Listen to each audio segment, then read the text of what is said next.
Good evening and welcome to the, uh, I shouldn't say final symposium with Diane Sayre, uh, but I mean the last one before the filing. It is Friday, May 24th, and I can report that Jose Vega filed his signatures in New York City yesterday for his ballot access as the only candidate running against the congressman from APAC, Richie Torres.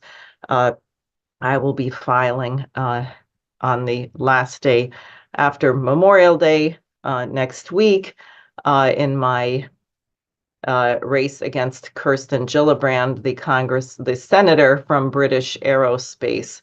And very important that there be some sane leadership in this nation because, as we're going to be discussing tonight, the world has dramatically changed.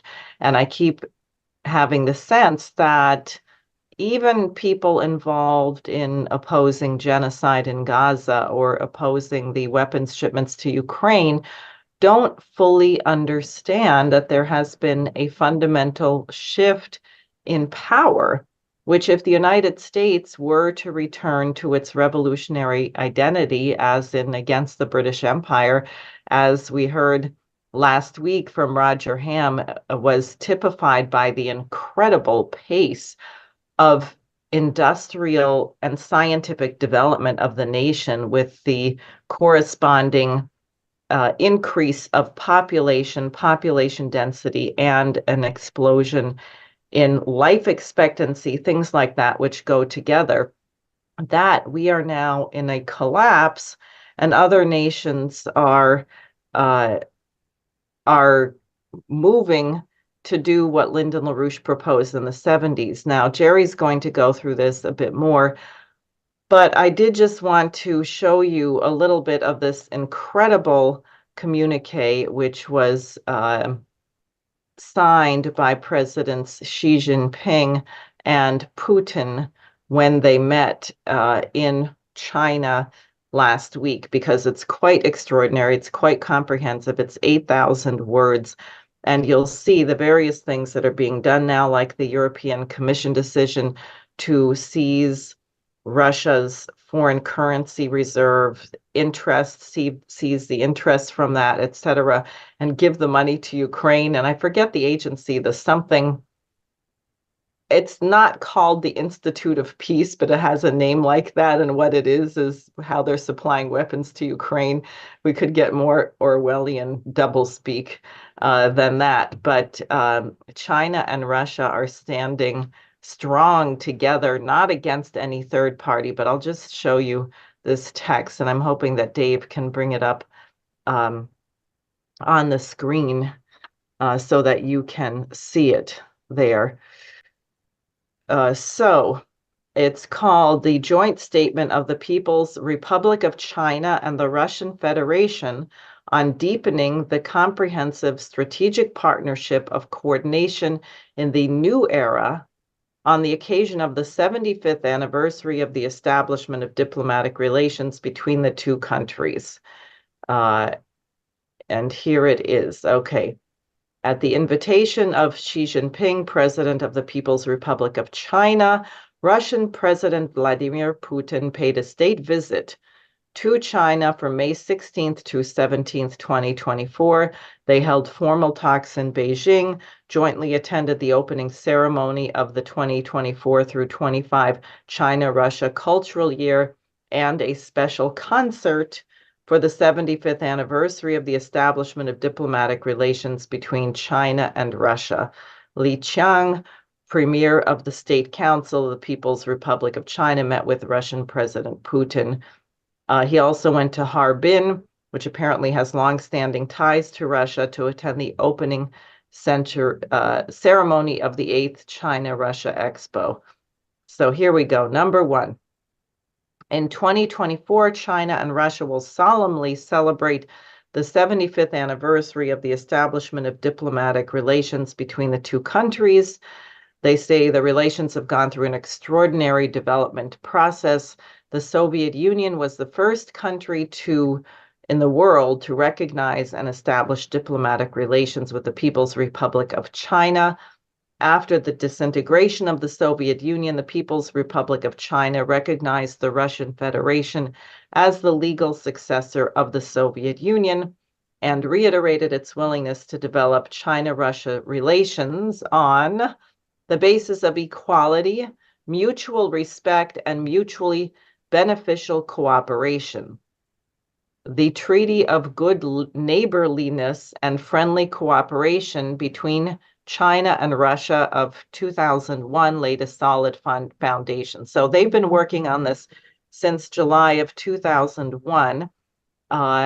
They go on, they pointed out that current China-Russia relationship has surpassed the military and political alliance model of the Cold War era and has the characteristics of non-alignment, non-confrontation, and non-targeting third parties. In other words, this is not a partnership that is against anyone, but a friendship among these two nations for their mutual benefit and development. They say that the two sides emphasize that the development of a comprehensive strategic partnership is in line with the fundamental interest of their countries and their peoples, is not a stopgap measure, is not affected by any temporary event, and has strong endogenous driving force and independent value. The two sides firmly defend their legitimate rights and interests and oppose any attempt to obstruct the normal development of bilateral relations. And they stress they've always regarded each other as priority partners. China congratulated Russia on their presidential election, which China says was highly organized, open, and objective. And its results demonstrate that the national policies pursued by the Russian government have won broad support. China condemns all organizers, implementers, and planners of the brutal terrorist attack in the Moscow Oblast on March 22nd, 2024. It goes on, that's the Crocus Theater attack. Russia reiterated its commitment to the One China principle, that Taiwan is an inalienable part of the People's Republic of China, opposed any form of quote-unquote Taiwan independence, firmly supports China's efforts to safeguard national sovereignty, etc. They pointed out the world is undergoing a rapid transformation. The status and strength of emerging powers in the global south and regions are increasing. The world is becoming more multipolar. You can hear this goes on and on. Two sides believe all countries have the right to independently choose their development model and political, economic, and social system in accordance with their national conditions and the will of their people. Oppose interference in the internal affairs of sovereign states, oppose unilateral sanctions and long-arm jurisdiction that have no basis in international law and are not authorized by the Security Council, and oppose drawing lines based on ideology, okay? The two sides pointed out that neocolonialism and hegemonism are completely contrary to the trend of the times. They called for the promotion of exchange and mutual learning among civilizations. So they recognize international law, not Joe Biden's rules-based order. They condemn attempts to revive Nazism and militarism, and they are planning to celebrate the 80th anniversary of the victory of the Chinese People's War of Resistance against Japanese aggression and the Soviet Union's Great Patriotic War in 2025, and jointly promote the correct historical perspective of the Second World War, i.e., the sane people of the world led or with the United States under FDR playing a critical role, united against fascism. They talk about exchanges and collaboration on the enforcement mechanism on civil and criminal mutual legal cooperation, collaboration in space, etc. It goes on. China also, I'm not finding the part now, but has a section about their support of Russia in response to things like the Russian foreign reserves being stolen, to support Russia in whatever countermeasures they deem necessary, etc. So it's really very, very big. It's clearly an escalation on what happened on February 4th, 2022, just before Russia began the special military operation in Ukraine, which they believe was necessitated by Biden and NATO's and the UK's complete ignoring of President Putin's and Russia's legitimate security concerns. So that's just the backdrop for where we stand. I think I'm going to stop there and turn it over to my friend and colleague, Gerald Rose from Virginia, who worked with LaRouche for many years, and people are familiar with him who've been involved in the petitioning and some of the fireside chats for his work on Franklin Roosevelt, Shakespeare, many other things. So, Jerry, glad to have you. Please go ahead. Yeah, sure. I mean, to my knowledge, and I have fairly extensive knowledge of history, no two nations have ever coordinated their efforts on such a depth and such a scale as Russia and China have proposed in this 8,000 word document. Many of the commentators said, look, this is well, they said a tectonic shift. And what it is the emergence, and there's all sorts of technological agreements, setting up joint science cities, working on laser fusion, working on space together, and the coordination of infrastructure. We now have a new discussion of using a North Sea route for energy, gas and oil into India. You have overland routes linking up with Russia into all of the Eurasia, particularly the Central Asian republics, on this massive Belt and Road initiative, and that the only way to actually understand what we're looking at is not the predicates, although the predicates are an indicator of something much more profound.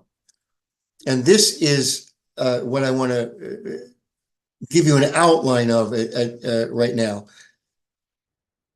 This is what is called an epical. We are a change in epoch. Now, what does that mean? You know, people use that word, they use tectonic, but epical is more to the point. In Western civilization, which is something I've studied for 40 years, there have been fundamental phase shifts from oligarchical rule to a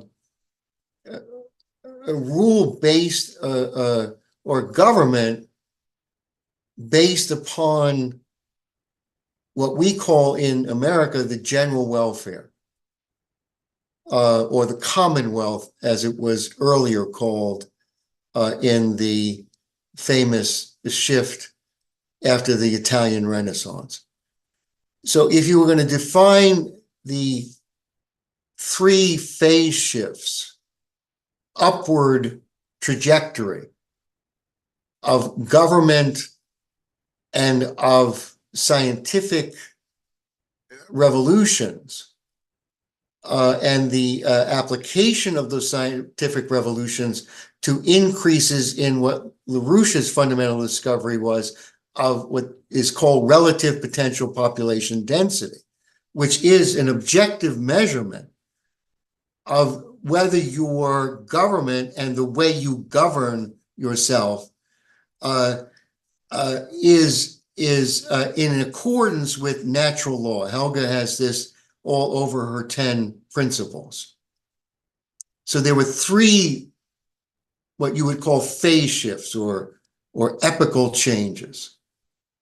The first was and which is the foundation of Western civilization, was the foundation of the Greek, particularly around Athens. There were other Greek city-states, but really Athens and the application of a certain idea of man, which emerged from the Homeric epics and was later developed by Aeschylus and Sophocles in a outpouring, including Scopas, Praxiteles, and others, an outpouring of the dignity of each individual man, even against the gods of Olympus.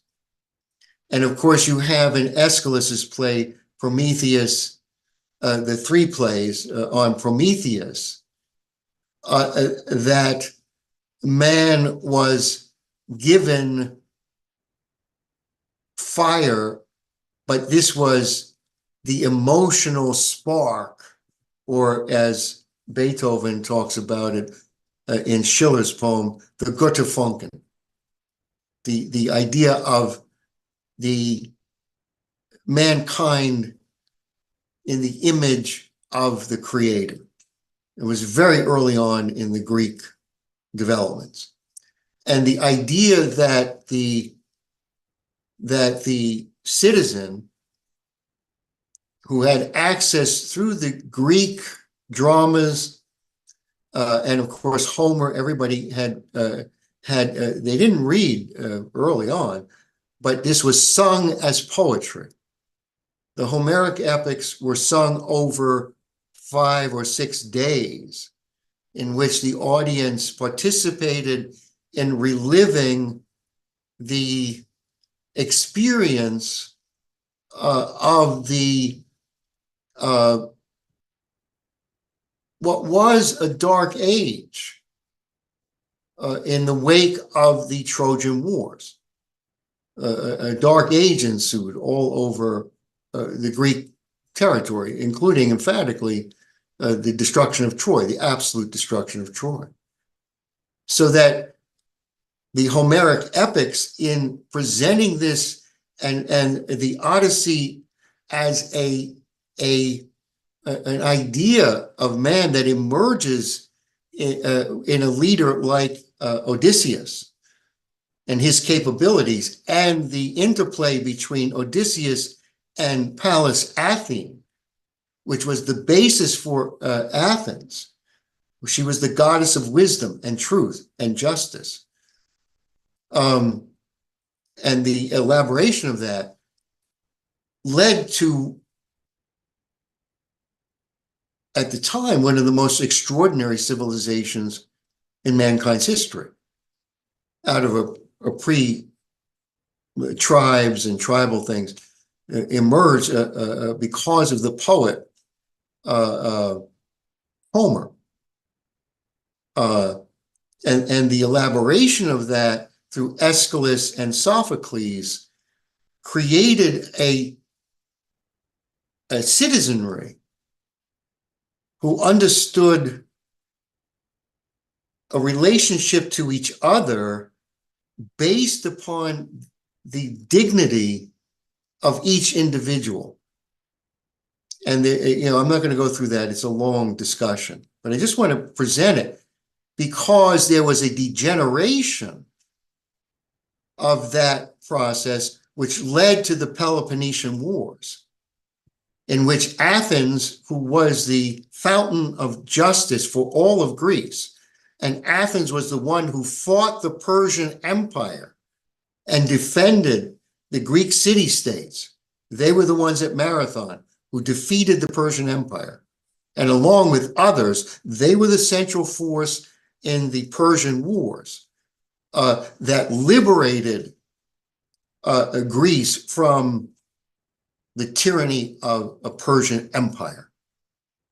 But they themselves, because of certain degenerations, became an imperial power. They tried to create their own empire. Athens did. In the wake of the great leap forward and brotherhood that had emerged through the Greek states. And therefore, Plato recognized at that point, he writes in the height of the Peloponnesian Wars, he writes his famous dialogues. And what he recognizes is what he was concentrated on what caused this degeneration. He said, you cannot, the Homer and the playwrights are not enough to actually give man a precise understanding of the human capacity for generating higher hypotheses. In other words, to eclipse the normal relationships and generate a higher idea of man. And that higher idea of man would come from an idea of the universe as a whole, and which is in the Timaeus dialogue, the universe as a whole and man's reflection upon the nature of the universe as a whole. This is a fundamental shift to be that mankind could self-consciously generate higher hypothesis to solve the problems of mankind. And by generating the individual, generating such a hypothesis and elaborating that hypothesis, which is what Plato does, you generate the potential of mankind as a universal species constantly growing and developing. This was a fundamental scientific revolution. And it was an epical change because of Plato and the elaboration of some certain fundamental principles about the nature of the human soul and the human identity. Nicholas of Cusa, in solving what was called the Parmenides paradox, and his fight within the church, who had degenerated massively during what was called the Babylonian captivity. It had all sorts of problems before that, but that was the final straw that had degenerated the only institution in medieval terms that represented a something higher than oligarchical rule, kings and nobles fighting all the time, right? And Cusa, this is a complicated story, but Cusa's insight into Plato's revolution in human knowledge and the causal relationship of the dialogue at the Council of Florence and the spin-offs, direct and indirect spin-offs of that dialogue, created the basis for an epical shift from the medieval period into the Italian Renaissance of Leonardo da Vinci. I mean, you can name all sorts of spin-offs, but without the universal genius of Nicholas of Cusa and the application of that genius and that idea of man as capable of, always capable of generating higher hypotheses based on an idea of the universe as a whole, created the basis for the first nation states, which was the Louis XI and Henry VII. And there's a very complicated, so it's not one-to-one, because you had Kepler, you had Leonardo da Vinci, you had Luca Pacioli, you had of course, Columbus was an offshoot of this process. You had Florence and other things, so that the cumulative effect of such a universal genius, cumulative effect, because he was prolific, as was Plato, prolific, created a basis in terms of an upshift, both in relative potential population density, because of the cumulative effect of that idea of man. And therefore you had at that point, it culminated in the first nation states based on an idea of man called the Commonwealth, both in Louis XI and Henry VII. So that was the second epical shift. There's a lot to be said about it. I'm not going into it. I could do it, but I'm not going to. We don't have hours here today. The third epical shift was based upon Leibniz's insight in incorporating Cusa, but he takes it one step further, or, well, one fundamental elaboration further.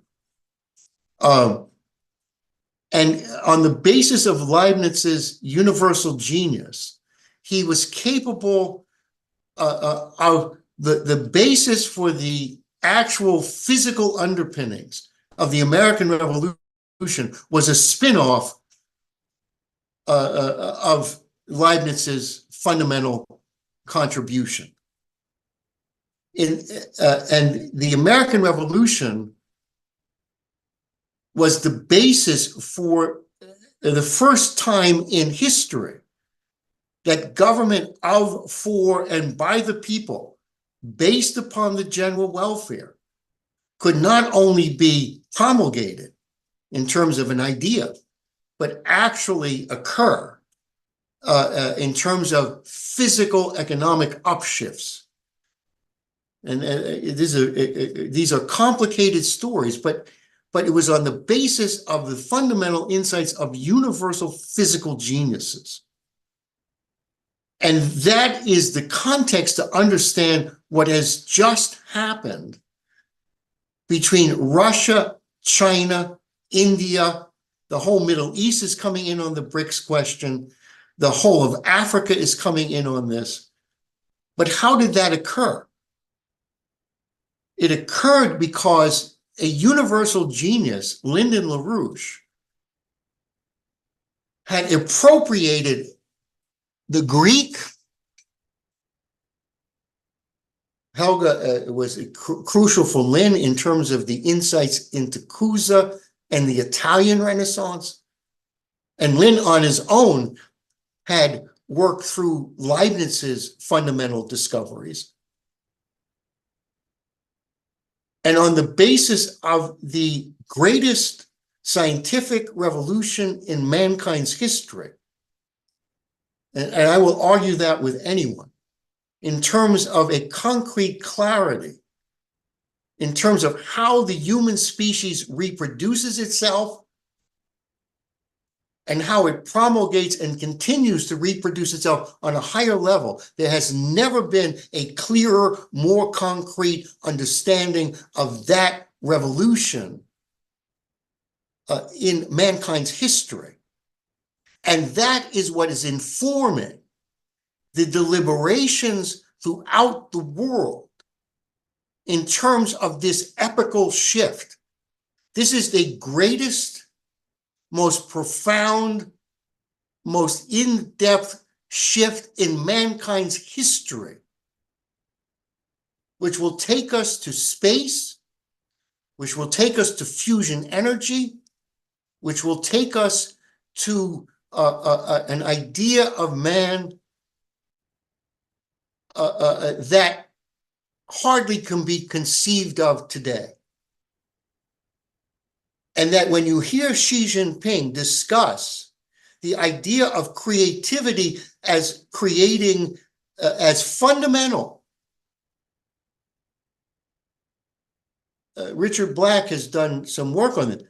When Xi Jinping says that you must have scientific discovery and the incorporation of that scientific discovery into the physical production apparatus and the replication of that through the educational system. And then he says scientific discovery has a disruptive element. Now that is gutsy. I got to say, I was stunned because you could gloss it over and say some nice thing. But he said it's precisely that discontinuity that is fundamental to new scientific principles and the elaboration of those new scientific principles through an economy, and that we must embrace that idea. There's only one other person in the world who has developed it in that way, that level and that depth. So we're seeing through, and it's a lot to this, but we are on what we're seeing is an epical change based on the most fundamental scientific and important scientific revolution in human history. And I think when you understand it from that standpoint, you know why the enemy is scared at this point. They're scared out of their minds. It's over for them. Because we're coming at them at a level and depth they deny exists at all. They have rejected that idea of mankind, and we're coming at them at that level with the kind of initiatives that they have rejected as the basis for mankind and its future. So I think it's tremendous. So that's what I wanted to put on the table. Great. Well, thank you very much.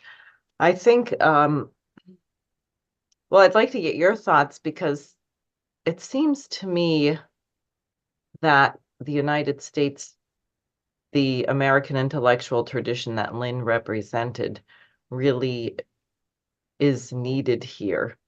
There's a lot moving, but there also is the work of people built on Leibniz and Cusa, from Ben Franklin, Hamilton, John Quincy Adams, Lincoln, LaRouche, which would augment this process. And we're coming up on the 250th anniversary of the founding of our nation.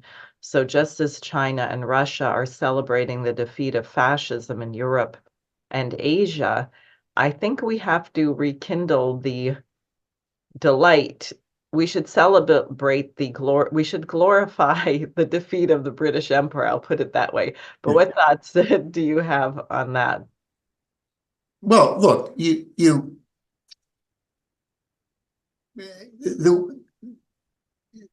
what Leibniz did, as I said, he in his monadology, and particularly he had something called something in economy, I forget the name of it, in terms of this idea of technology. But the American system was and actually was given that name by Friedrich List, who was a German who came over to America to study and become a fundamental economist. The intellectual tradition, which Benjamin Franklin represented most concretely, and particularly the Leibnizian tradition, was celebrated in what he used to call the juntos. That these were working men, farmers, others would read the great works from Europe, both the Shakespeare, the works of others from in Europe, and they would discuss it. They would take their sense of identity and nobility from steeping themselves in the greatest of the intellectual traditions, the Mozart was played here first. Schiller was all over America. So that we were the hope of Europe. That this idea of government, as Lincoln had said at the Gettysburg Address, of, for, and by the people, had never been tried before. Europe never broke free of the oligarchical tradition, never. America did, for all sorts of reasons. But the crucial element of it was this idea that labor was noble, that the working men and the productive apparatus, the scientists, the others, the mining engineers, the others, saw themselves as the responsible parties for government. And therefore they by taking responsibility for their nation, they everything good and universal was something they had to know. You had, Grant had 1,000 men singing choruses. Was it men or men and women? I think it was mainly men, right? Is it Men and women. men and women? Yeah, it was 10,000. 10,000. Excuse me. You know what I mean? It's hard to believe, so I tried to I make it know. more credible. This is who we are as a people. Because once you take responsibility for your nation, you become a true human being. And nothing human is foreign from you. Every culture, every step forward for all of mankind is part of you and your responsibility. And we had a nation that was undefeatable. The British tried to defeat us 3 times. And they were defeated. But why? What was the cultural basis for America? That's what defeated the British Empire. We were not slaves. Right. We were not slaves because we were free, but we were free because we understood that with freedom came great responsibility and the joy of discovery for all of your comrades, your friends, your neighbors, and civilization is the great joy which is celebrated in the great music of Mozart, Bach, Beethoven, and others. That's who we were. And up until the murder of McKinley, that was our sense of identity as a nation. We were the good guys. We were the honest brokers. We built the railroads in Russia with the Russians, with the Tsar. We built it. The Suez Canal. We built the Suez Canal. This is who we are as a nation. And this is what Diane, Jose, and we must become again. And people are so hungry for an America that is a fair broker, that is a peacemaker, that would benefit the world, as opposed to this abomination that we see. And I think I am very excited about the filing of Jose and Diane, because people are hungry for a nation that represents goodness, or the good, as Plato would have said in the Republic. Well, I think it's very important that Americans have an idea of the future, but also have in mind what our goodness was intended, through which you can see the perversion of where we are. And I think probably we should do a number of programs on this question of the Congress for Cultural Freedom, because I know Colonel Douglas McGregor has been taking up some aspects of MK Ultra and the Congress for Cultural Freedom, the Nazi rat lines and other things that were part of this. Also, this character Mike Benz is doing some work on that.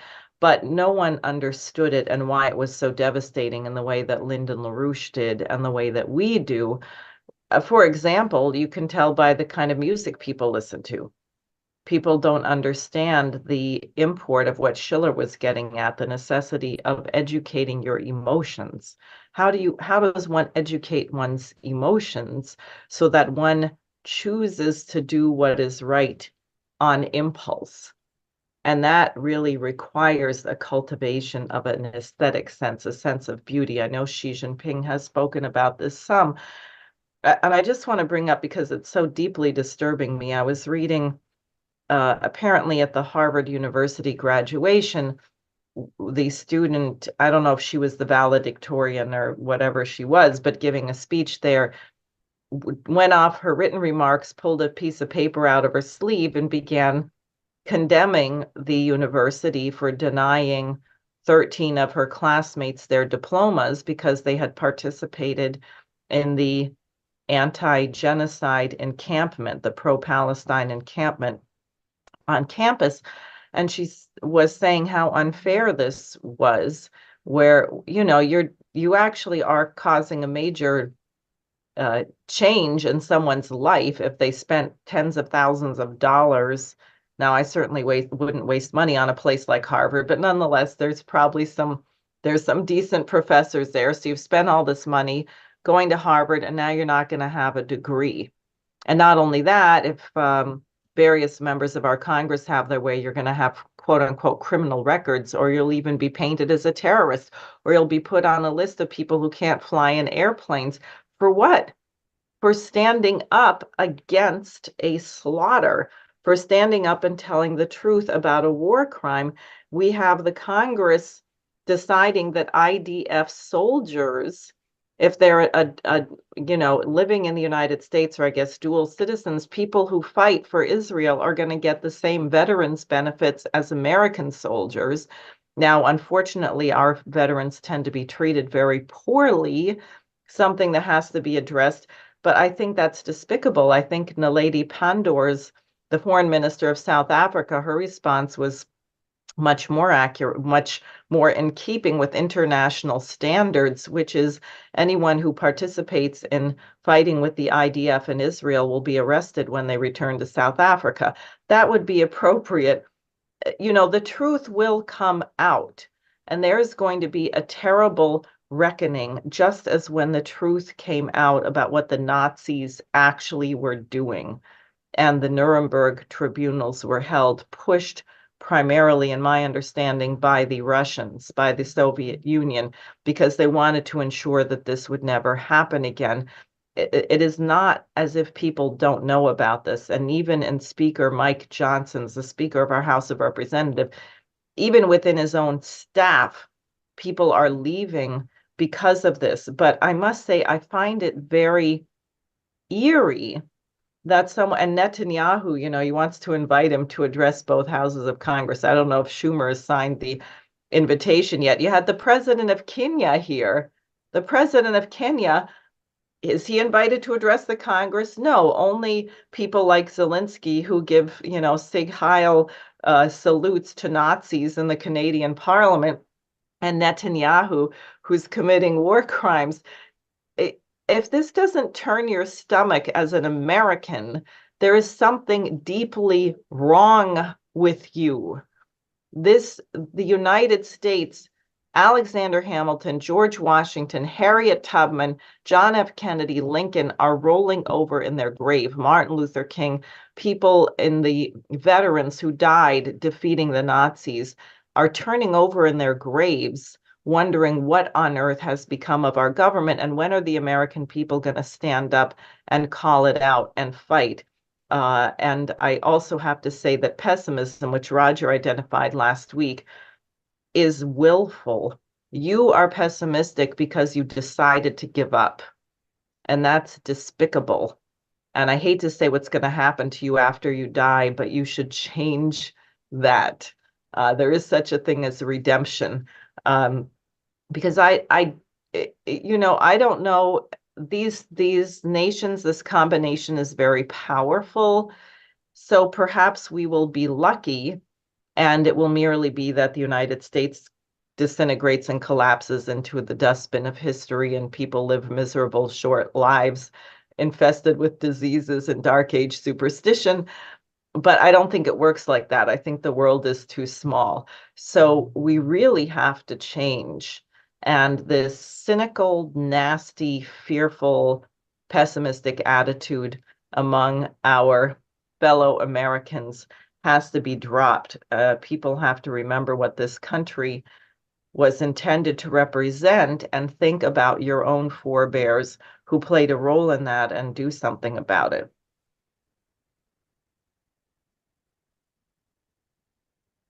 Absolutely. Um, uh, you see, I mean, you can go through all the things, but the reality is that the uh, narrative that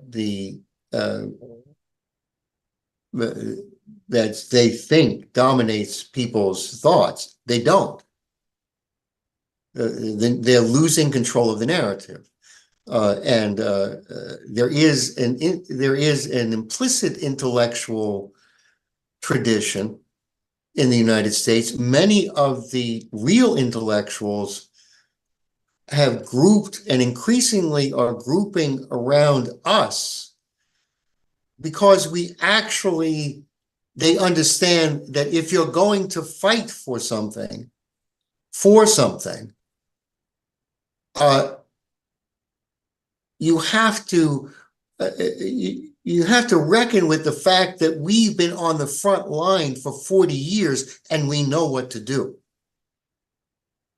That's the truth.